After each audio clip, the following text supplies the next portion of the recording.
In this video, I'm gonna talk about 5 things that beginners in macro photography need and really should get, at least if you wanna take beautiful, impressive photographs. Number 1, of course, you need a camera. And doesn't really matter actually which camera you have, as long as it is an interchangeable lens camera that you can change lenses on. Any camera will do. Some of the best macro photographers in the world use pretty old cameras. As long as it's made in the last 10 years, it will work. Secondly, of course, you need some kind of macro lens.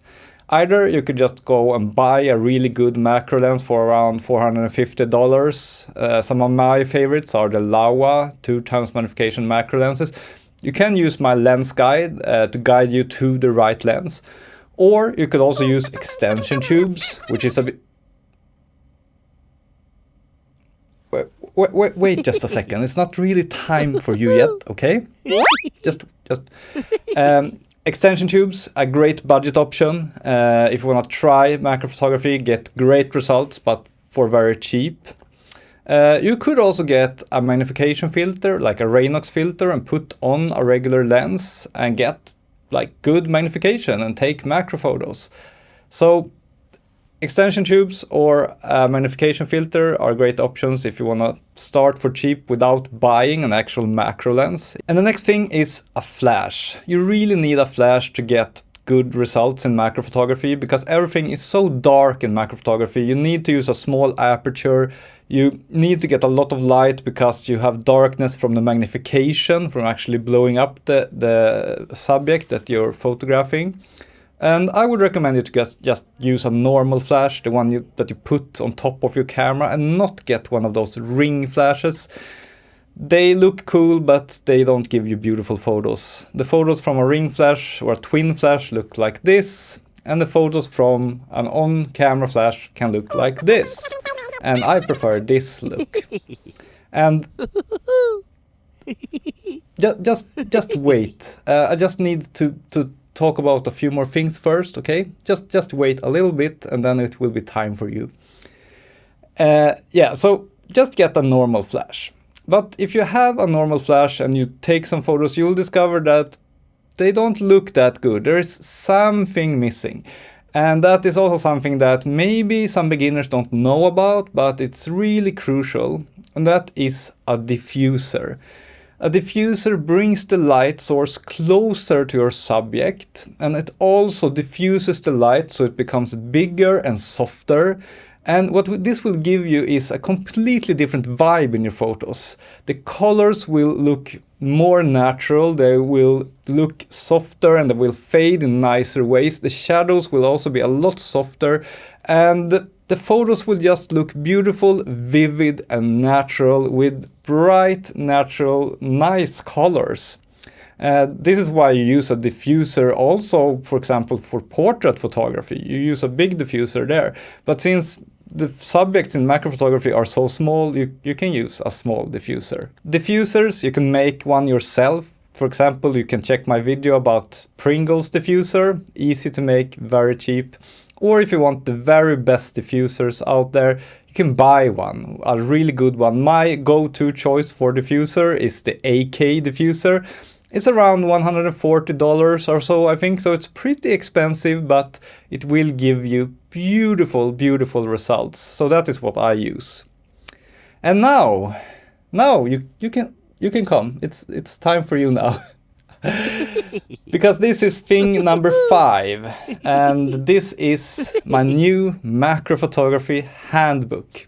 You might think you just need gear, but what most people actually need but don't really invest in is knowledge. You need to know how to use the gear to get good results. Most people just spend thousands of dollars buying camera equipment. They try to use it, they don't really succeed in getting results they like, and they quickly get bored and then just quit the hobby, unfortunately. But if you invest just a very small amount of money in my new macro photography handbook, 113 pages, a digital file that will look good, both on a computer screen, on a tablet, or on your phone. This is the reason I haven't done many videos in the last couple of months. I've been working really hard on writing this book.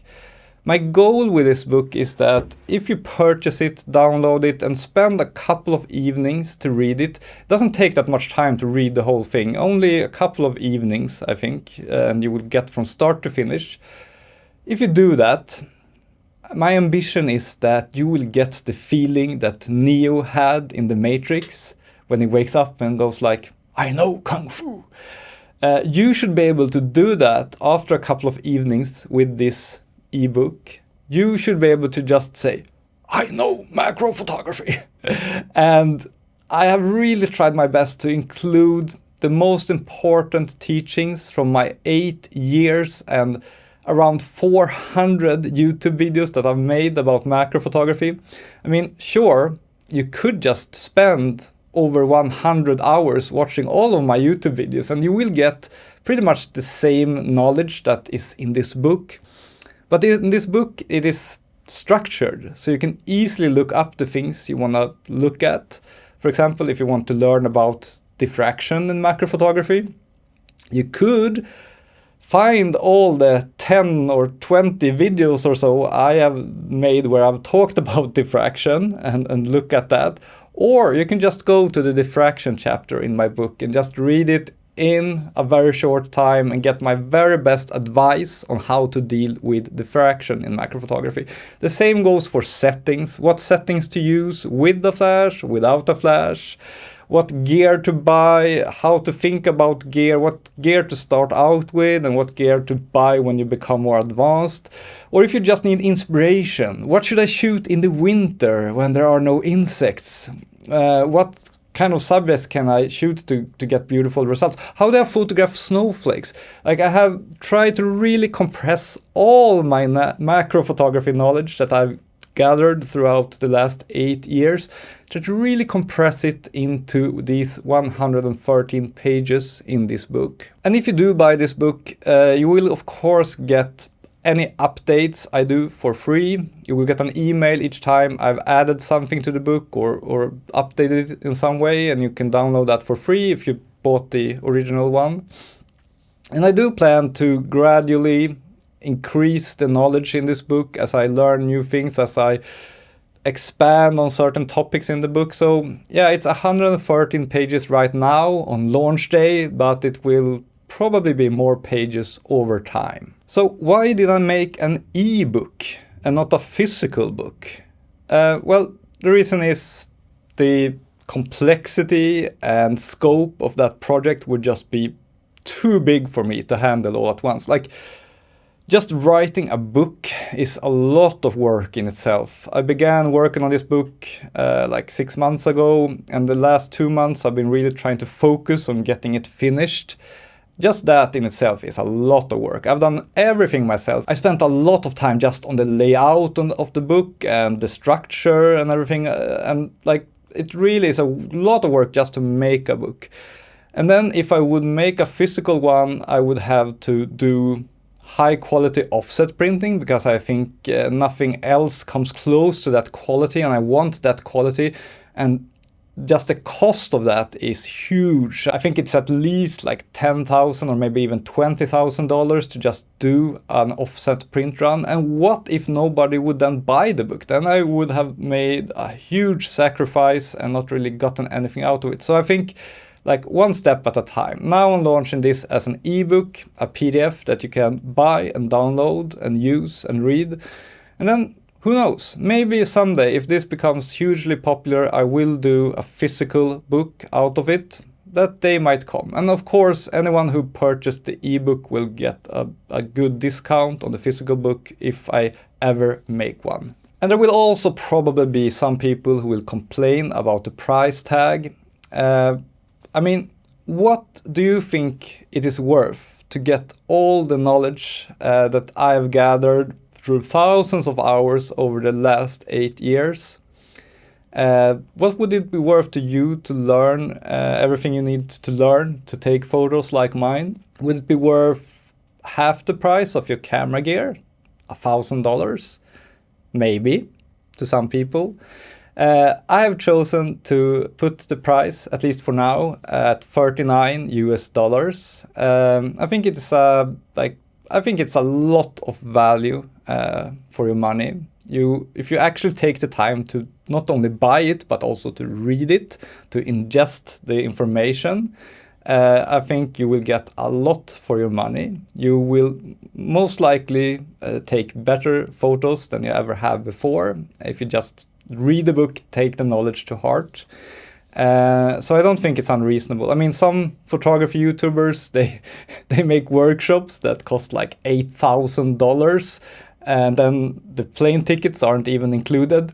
So if they can do that, I think I can sell a book with everything I know about macro photography, about my craft, for $39. I don't think it's unreasonable at all. And I also understand that this is not for everyone. Some people will not think it's worth it. They will rather just watch my YouTube videos or learn by themselves, and that's fine. I still love you. I still appreciate you. That's completely fine. But some people will probably really appreciate having a book like this, and then this is for you. And lastly, even if you're not like super excited about this book, but if you want to do something that really, really supports me, that I will really, truly, deeply appreciate a lot, because I really need some extra income, then this is a great way also to support my work, because the money goes directly to me. No middleman, no one else like gets a cut. It just goes directly into financing this YouTube channel and everything I do. So I really, really appreciate that aspect of everyone supporting me by purchasing this book. Those were 5 things you really need if you're a beginner in macro photography. The book is linked in the description. Go check it out. Bye bye.